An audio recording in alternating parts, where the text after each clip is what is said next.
So by now, I'm sure we've all heard of the viral rumors, the viral accusations implicating multi-millionaire, multi-platinum record selling artist Tee Grizzly. And not only the fact that they say this man impregnated his own aunt, but in order for him to cover up his tracks, he hired hitmen to take her out. All right. Now, those hitmen did take her out. OK, and they got caught, and they got caught really, really bad, because they got caught with the vehicle that they used to commit the crime. And they even got caught with the weapon they used to commit the crime. So they're fried. Now, those same men, or actually it's one man, OK, has flipped the script. He says that the rapper who just made the song talking about how much he misses his aunt and how he's ready for Get Back, that same man is the one that paid him to do it. Okay. Now, at first glance, you would see this story and say it's BS. Okay. You would say this guy is lying. Okay. Because you would say you got a rich black man who's a rapper and a businessman, a gamer, all type of hands and feet inside different industries. This man would look really, really good underneath a prosecutor's belt. Okay. He would look really, really good in the justice system. There is a cop, there is a district attorney salivating at the mouth to arrest this man just based off of his status and stature alone. So what a desperate individual would do is throw anything at the wall, hoping that it would stick. But you can't write this off just yet, because the evidence actually supports what this man is saying, what this man is accusing Tee Grizzly of paying him to do.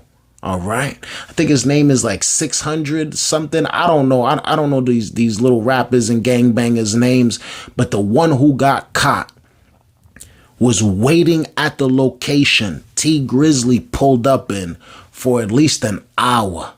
Mind you, Tee Grizzly said that they wasn't even planning on making that faithful stop.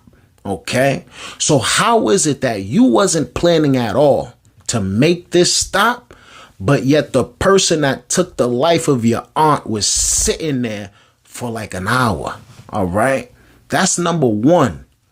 That's because these guys ain't fortune tellers. They're not even smart enough to get rid of the car nor the weapon that they used to commit the crime. So the only way that they would know to be there is if somebody told them that you was going to be there. That's strike number one. All right. Strike number two, which actually should have been strike number one, to be honest, is the fact that the hitmen's friends are still friends with Tee Grizzly till this day. OK, let's be clear. The people who took out his aunt are friends of his that he still hangs out with till this day. All right. We living in a street culture now that has no loyalty. If you thought there was loyalty before, it's gone now. It's the backdoor era. All right. Pause. All right. This is the era now where, especially if you're rich and successful, your circle cannot include anybody that's questionable. You understand? Because you are a target to everybody, even those that you love and that claim they love you back. All right. So for you to still be in the vicinity, not only the vicinity, apparently one of these boys was like his best man at his wedding. For you to be that close with the associates of the people that took away somebody that was so close to you, that's strike number two. That's strike number two. All right. Strike number three is the fact that I heard the song Tee Grizzly made to memorialize his aunt's passing. OK, his aunt's life, I should say. OK, a tribute to his aunt after her passing. All right. I heard that song, and that's actually one of my favorite songs from that man.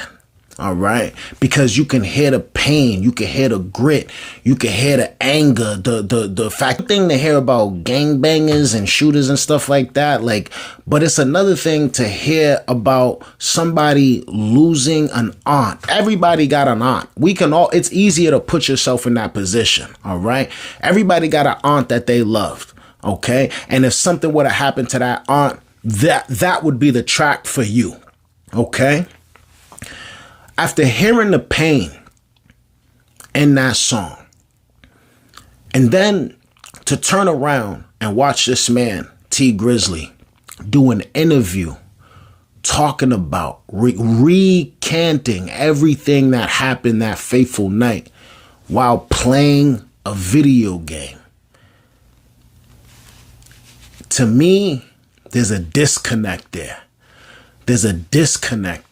All right. Because Tee Grizzly doesn't come off to be super, super ratchet. Like, he seems like he told us that he's hurting. He told us that he's in pain. How can that pain allow you to play a game while you're telling the story of this woman that meant so much to you? You know what I'm saying? Mm-hmm. They finally come to know. As soon as I see her, as soon as I see my auntie, she about to open the door. I hear a whole bunch of shots going off. You know what I'm saying? Behind me, I hear a whole bunch of shots going off. That's why that's the third strike, because I guess to each his own. The first two are a little bit more plausible for me. But, I mean, we've all lost somebody that we really care about. Think about somebody that you love to death that is in death right now, that is no longer here. Could you ever tell the story of the day that they passed that you was there for? Could you ever tell that story? Actually, could you even tell that story to strangers online? But even if you could you tell that story playing a video game? And even if you could, wouldn't you feel that would be super disrespectful to the person that you're talking about in the first place? So, in my mind, I look at Tee Grizzly, and I don't know his full character, but I know he's not a super degenerate. I'm like, there was a woman who like locked her kids in the car and they froze to death. And then like 2 weeks later, she was on internet popping and talking about, we got some money. There was another woman actually who was the girlfriend of a rapper, and that rapper got aired out in his car with the baby. So she lost her baby daddy and her actual daughter. A few days later, she was on the internet with stacks of money from her GoFundMe talking about we paying for security and we got bottles and whatever. Okay. Tee Grizzly doesn't come off to be that character of degeneracy. Okay. He doesn't really come off that way.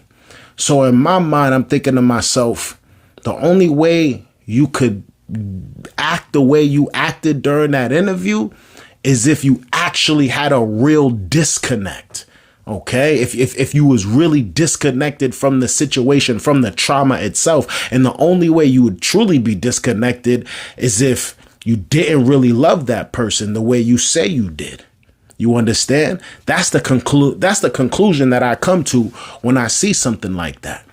And then it really puts things in perspective, because you just really don't know people. If this is true, Tee Grizzly shouldn't have been a rapper. He should have been an actor. He should have an Oscar right now. In the interview, the interviewer, I think, asked him like, yeah, so what about, do you know who did it? Or like, what about the people who did it? His response was, it don't even matter who did it. I'm looking at everybody as an op or whatever. That's not even something that really, even like, he should have said more along with that. Even if like, you got to put yourself in a position. If somebody said, yeah, do you know who did it? It's either we gonna handle that in the streets, or yeah, I know who did it, we got our get back, or yeah, I know who did it and we getting our get back. Those are the only three options. There's no, it don't even matter who did it, I'm looking at everybody as an op. That's almost like it's saying, yo, it don't even matter. It's just a blanket statement. Like I'm not worried about it. You know what I mean? Like, where is the anger that was in that song? Where is the anger that was that I felt come through the speakers when you was rapping the tribute to your aunt? And it wasn't 1 hour. They were sitting there for 2 hours. These men sat in a car for 2 hours, waited for Tee Grizzly to pull up. Tee Grizzly pulls up, gets out the car, walks away. These men now walk up to the car, open the door to check to see who's inside, realizing that there's 2 people inside, none of which is Tee Grizzly, and they decide to take out one of them. Bruh, the math isn't mathing right there. First of all, if you were sitting there for 2 hours, you would have seen Tee Grizzly get up and get out of the car. That's number one. So you wouldn't even have to have checked the window. You could have just followed him to where he was going. But okay, fine. All right. You go in and you check the door anyway. You pull on the door, you look inside. All right. If you had the wherewithal to check to see who's in the car, that means that you're looking for a specific target. All right. Otherwise, you would have sprayed up the entire car. Right. Let's say they were sleeping. They was in there for 2 hours. Let's say they didn't even see Tee Grizzly pull up and they're like, oh, snap. That's Tee Grizzly's car right there. We got to go. We got to air it out. Would they really open the door? Would they open the door? But if they did open the door, they would open the door to see if anybody's in there. Whoever's in there is getting aired out. But they picked one person. I think she was in the back. There was a driver in the front and she was in the back. It would have been harder to hit her than the driver. All right. But yet they still got her and got away. All right. Not to mention that the person who's accusing Tee Grizzly of doing this is the same person being accused of doing this. All right. One paid for it. One followed through with it. Now, you could do with that with what you will. All right. He could be trying to get himself out of a jam, or he could still be trying to get himself out of a jam by telling the truth. All right. And this is what it is, man. That's why I feel so bad for y'all who think this street stuff is, but it's okay. Y'all are going to learn the hard way for sure. All right. Because you got the hitmen turning on the person who's paying for it. The people who paying for it don't even really got to get you. They don't even need evidence. They can just hit you with a RICO. All right. Conspiracy. Did you think about paying for it? We have a little bit of evidence that say that you did. Let's put you through trial. It's a spooky situation for anybody who decides to be a gangbanger, street dude or whatever. And not because of the actual aspects of doing that, of living that lifestyle, because it's always been the same. Is now the people within that lifestyle is a different caliber of people. You understand? And whatever. I'm not a criminal. I'm not into crime, but I know for a fact it's a lot harder to do when the person you're doing it with is definitely going to turn on you on 100%. All right. There's tons of, I should do a story on Big U later, but regardless though, people are ratting, people are snitching, and people are fighting crime while committing it. You understand? So that's what's going on with the Tee Grizzly situation. I don't know. I'm leaning more towards the side that he might have had something to do with it. As soon as I heard they was there for 2 hours and he said that this wasn't a planned stop. How is it that somebody's waiting for you for 2 hours in a car? It's not like they just happen to be in the neighborhood. You understand? They're sitting in a car, just stationary, waiting for you. You understand? How is it that you pull up and these people just sitting there waiting for you when this stop wasn't even planned? Makes no sense to me, man. I don't know what's going on, but those are my thoughts on the situation. You got to let me know what you think about this down in the comment section, man. If you've watched this whole video all the way up until now, you might as well subscribe. You might as well subscribe and like the video, man. But if you don't, it don't matter. I appreciate your viewership regardless. I'm out of here. Breathe easy, man.